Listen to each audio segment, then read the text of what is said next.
తేజ రకం వేసే ప్రతి రైతు కూడా నవధాన్య కంపెనీ వాళ్ళది స్కంద వేయాల్సిందిగా కోరుచున్నాము. ఇంకొక పాయింట్ చెప్పండి, అంటే ఆ 3 పాయింట్లు రైతుకు కావాల్సిన ఉండాల్సిన లక్షణాలన్నీ ఈ విత్తనంలో ఉన్నాయి. ప్రతి రైతుకి కావాల్సింది ఏకైక లక్షణం ఏంటంటే పెట్టుబడి తక్కువలో వైరస్ను బాగా తట్టుకొని అత్యధిక దిగుబడి కావాలని కోరుకుంటున్నాం. కాబట్టి ఉన్న పరిస్థితుల్లో, ఇప్పుడున్న ప్రతికూల వాతావరణ పరిస్థితుల్లో ఏంటంటే ప్రతి రైతు ఈ తక్కువ పెట్టుబడిలో మంచి ఎక్కువ దిగుబడి తీసే విధంగా ఈ నవధాన్య కంపెనీ వాళ్ళది స్కంద వెరైటీ అయితే ఉంది. దాన్ని ప్రతి ఒక్క రైతు ఆదరించాల్సిందిగా కోరుచున్నాము. మార్కెట్లో కూడా ఈ క్వాలిటీ టాప్ రేట్ పలికే అవకాశం.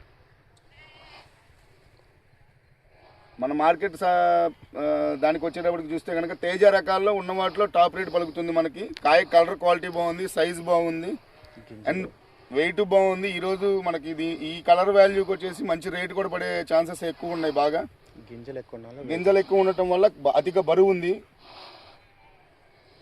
గింజలు ఎన్ని ఉండొచ్చు సుమారుగా?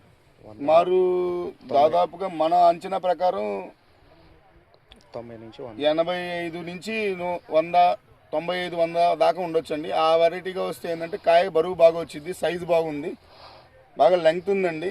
సన్నగా లెంగ్త్ ఉండటం వల్ల కాయ సైజు అయితే చాలా బాగుంది. కాయ పొడవు ఎంత ఉండొచ్చు సుమారు? 9 నుంచి 10 సెంటీమీటర్ల దాకా కాయ పొడుగు అయితే ఉందండి.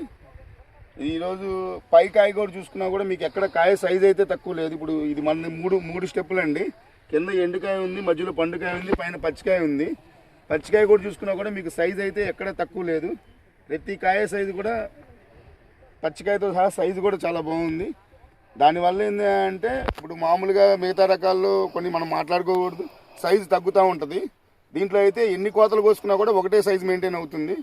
కాబట్టి కోతకి చాలా ఈజీగా ఉంటుంది. ఇది 3వ కోత 4వ కోత తీసుకున్నా కూడా అత్యధిక రేటు పడే ఛాన్సెస్ మనకి బాగా క్లియర్గా కనబడుతున్నాయి దీంట్లో.